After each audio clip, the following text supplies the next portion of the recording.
नमस्कार।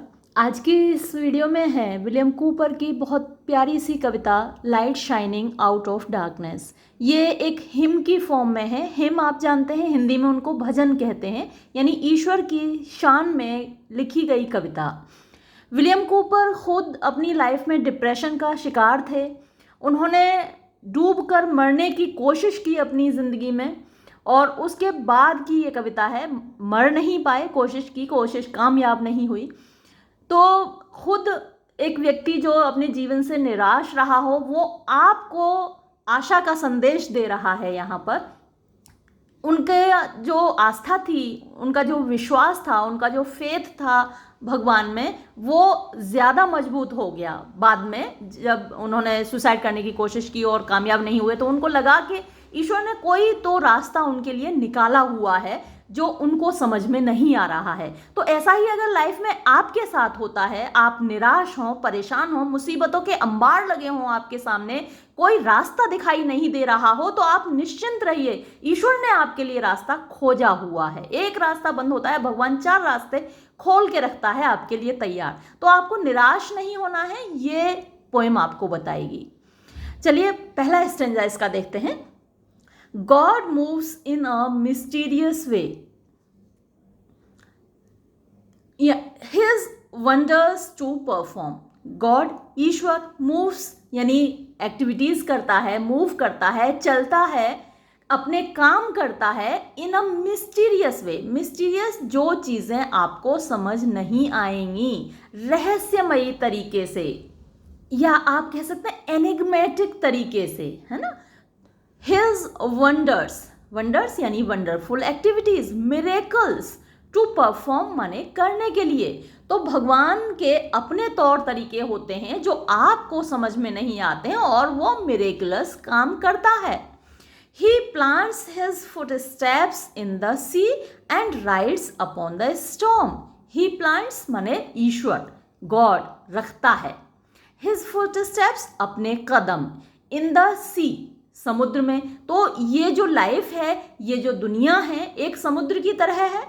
And rides upon the storm, और जो तूफान है उनकी सवारी ईश्वर करता है।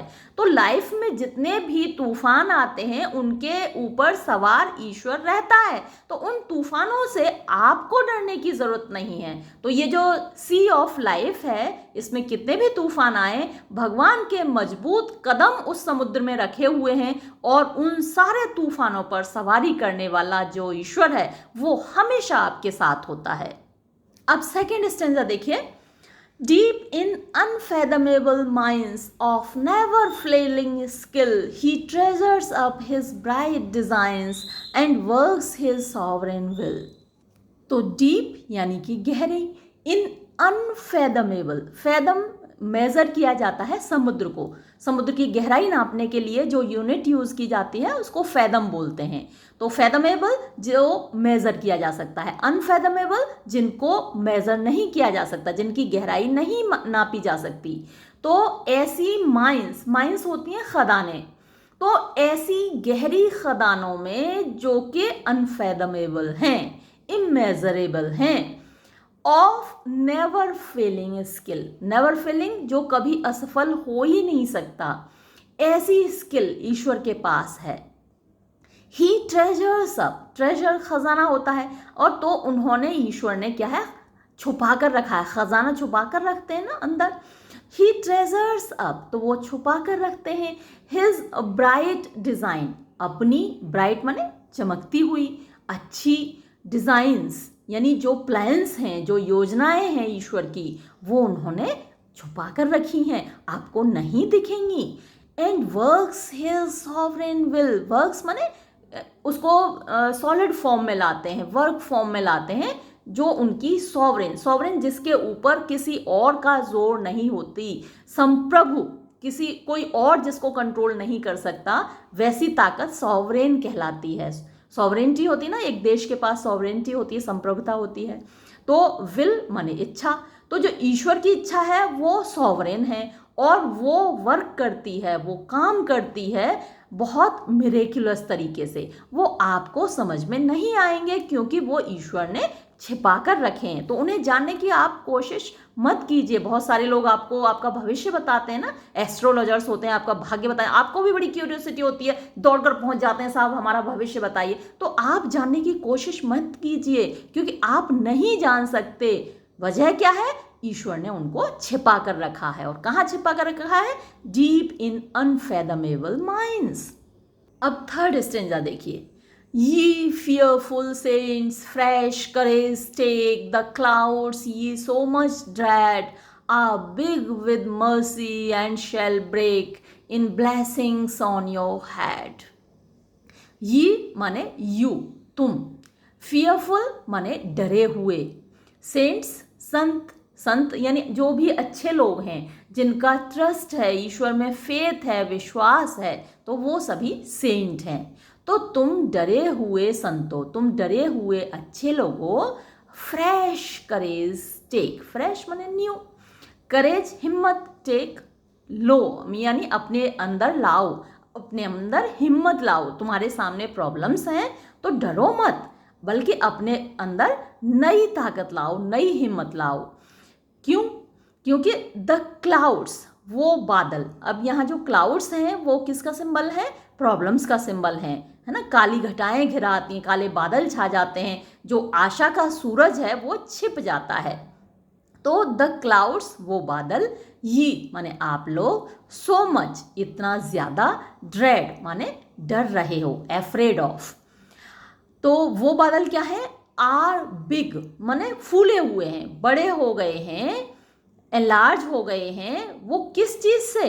विद मर्सी, दया से, ईश्वर की दया उनमें भरी हुई है। तो उन बादलों से तुम्हें डरने की जरूरत नहीं है। एंड शैल ब्रेक, और वो बादल ब्रेक होंगे, टूटेंगे, जब फटेंगे तब क्या होगा? इन ब्लेसिंग्स यानी आशीर्वाद ईश्वर का, ऑन योर हेड, आपके सिर पर। तो इन बादलों में से जो काले काले बादल दिखाई दे रहे हैं, जिनको देख के तुम डर रहे हो, तो डरने की जरूरत नहीं है, क्योंकि इनके अंदर क्या भरा हुआ है? ईश्वर का आशीर्वाद है, जो आपके सिर पर आकर गिरेगा, आपको मिलेगा। फोर्थ स्टेंजा देखिए, जज not the lord by feeble sense, जज नॉट यानी ईश्वर को जज मत करो, ये तुम्हारा काम नहीं है। और ये बात अलेक्जेंडर पोप ने भी बोली थी, एसे ऑन मैन मैंने अपलोड किया है, वहाँ अलेक्जेंडर पोप भी यही कहते हैं कि नो देन दाई सेल्फ, यानी अपने आप को जान लो, तुम मनुष्य हो, मनुष्य का अध्ययन करो, ईश्वर का अध्ययन मत करो, ईश्वर तुम्हारी समझ से परे है। तो यही बात यहाँ पर विलियम कूपर भी बोल रहे हैं, जज नॉट द लॉर्ड, ईश्वर को जज मत करो, by feeble sense, feeble means weak, sense यानी जो तुम्हारी बुद्धि है, जो तुम्हारा ब्रेन है, जो तुम्हारी इंटेलेक्ट है, तो जो तुम्हारी कमज़ोर सी बुद्धि है, इससे तुम ईश्वर को जज करने की कोशिश मत करो, बट बल्कि ट्रस्ट हिम, उस पर भरोसा करो, फॉर हिज ग्रेस, उसकी कृपा पर, उसकी दया पर भरोसा करो। Behind a frowning Providence, behind माने पीछे, अ फ्राउनिंग, फ्राउन होता है गुस्सा, स्माइल का जस्ट अपोजिट होता है फ्राउन, और प्रोविडेंस ईश्वर या फिर भाग्य। तो आपका भाग्य इस वक्त अगर गुस्से में है, आपसे थोड़ा नाराज है, आपके सामने प्रॉब्लम्स हैं, मुसीबतें हैं, तो इस गुस्से वाले भाग्य के पीछे ही hides a smiling face, he hides ईश्वर ने छिपा रखा है, अ स्माइलिंग फेस, एक मुस्कुराता हुआ चेहरा। तो भाग्य इस वक्त अगर आपसे नाराज है, फ्राउन कर रहा है, तो परेशान मत हो, क्योंकि इस गुस्से वाले चेहरे के पीछे एक मुस्कुराता हुआ चेहरा है। जैसे आपके पेरेंट्स हैं, अक्सर आपसे नाराज होते हैं, आपको डांटते हैं, गुस्से में होते हैं, आंखें निकालते हैं, लेकिन होता क्या है, पीछे क्या छिपा होता है? एक स्माइलिंग फेस है। तो वैसे ही ईश्वर का चेहरा है, हमेशा स्माइल करता रहता है आपके लिए, लेकिन कभी कभी आपको गुस्से में डराता है, आपको लगता है ऐसा, लेकिन ऐसा होता नहीं है। जैसे पेरेंट्स आपको प्यार करते हैं, वैसे ही ईश्वर भी आपको हमेशा प्यार करते हैं। फिफ्थ स्टेंजा देखिए, his purpose will ripen fast, unfolding every hour. The bud may have a bitter taste, but sweet will be the flower. His purposes यानी उसके उद्देश्य। किसके उद्देश्य? ईश्वर के उद्देश्य। ईश्वर के क्या प्लानिंग है आपको लेकर, वो विल राइपन फास्ट। राइप माने पकना होता है, कोई चीज़ रॉ होती है यानी कच्चा होता है, फिर राइप होता है यानी पकता है, और ज़्यादा पक जाता है तो फिर रॉटन हो जाता है, सड़ जाता है। तो ईश्वर का जो उद्देश्य है, ईश्वर का जो प्लान है, विल राइपन फास्ट मतलब वो एक सॉलिड फॉर्म में आपके सामने आएगा, या फिर कहिए अभी एब्स्ट्रैक्ट फॉर्म में है, फिर कंक्रीट फॉर्म में आपके सामने आएगा। अनफोल्डिंग, अनफोल्ड माने रिवील। एवरी आवर, जैसे जैसे वक्त बीतेगा, हर पल जैसे गुजरता जाएगा, ईश्वर का जो प्लान है वो अनफोल्ड होता जाएगा, वो रिवील होता जाएगा। तो पहले से उसको आप जानने की कोशिश मत कीजिए, जैसे जैसे वक्त गुजरेगा ईश्वर की प्लानिंग रिवील होती जाएगी। द बड, बड होती है कली, may have a bitter taste. Bitter माने कड़वा, टेस्ट माने स्वाद। तो ये जो कली है इसका स्वाद हो सकता है कड़वा हो। तो अभी जो आपकी सिचुएशन है, अभी जो आपकी सर्कमस्टांसेस हैं, वो एक बड की तरह हैं, है ना, एक यहाँ पर मेटाफर है। तो वो इस वक्त कड़वी हो सकती है, बट लेकिन स्वीट विल बी, मीठा होगा, द फ्लावर, जो फूल खिलेगा। इस कली का जब फूल खिलेगा तो वो मीठा होगा। इस वक्त की सर्कमस्टांसेस से आप फ्यूचर को गैस करने की कोशिश मत कीजिए। और ये है last stanza, blind unbelief is sure to err and scan his work in vain, God is his own interpreter and he will make it plain. Blind माने अंधा, अनबिलीफ माने अविश्वास। जब आप भरोसा नहीं करते हैं, आप अंधे हो जाते हैं अपनी निराशा में, तब क्या होता है? इज श्योर माने यकीनन, पक्का।